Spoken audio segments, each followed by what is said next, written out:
Ezinụlọ ndị Besrel Nwafor ngworo aṅụ n'Ụmụda Village Okpeze n'okporochi ime obodo Orumba North n'ime steeti abụ Anambra bụ ndị nke amachiri ma chọpụta n'aka obodo ha ime megoro afọ one ma one maka ọtụtụ ebubo dị iche iche bụ nke eboro ezinụlọ ka bụ ndị nke ṅụrụ iyi n'ihu sakramenti dị ngọzi iji wee gosipụta aka ha ịdị ọcha n'ebubo ndị ahụ eboro ha.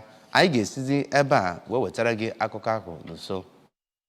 Dịka ya bụ akụkọ si gaa, otu n'ime ụmụ Maazị Nwafor lara mmụọ bụ onye a na-ebo ebubo na o gburu nna ha bụ Maazị Titus Nwafor ma tụgbunye ahụ ya n'ime mmiri afọ 10 gara aga. Ha kwukwere na otu n'ime nwa Maazị Nwafor lara mmụọ bụ Chukwunonso abụghị nwa nna ha n'ezie. Ahụtara akparamagwa a dịka nke bụ arụ ma gwakwa ya bụ ezinụlọ na ha ga-aṅụrịrị iyi ma ọ bụ akpachapụ ha. Mgbe ha kwetere n'ịṅụ iyi ahụ n'ụlọ ụka dịka ekpemekpe ha si dị, ụka batara n'ime ya bụ okwu ma chịkọba ya bụ ịṅụ iyi. Kosiladị, ndị ahụ a na-ebo ebubo bụ ezinụlọ Titus Nwafor bụ ndị jụrụ ịbịa ya bụ mmemme. Ya bụ ịṅụ iyi nke were ọnọdụ na St. Pius X Catholic Church dị n'Okpeze bụ nke onye din nke ọgbụ bịara bụ Reverend Father Jonas Unegbu nakwa ndị ụka dịgasị iche iche.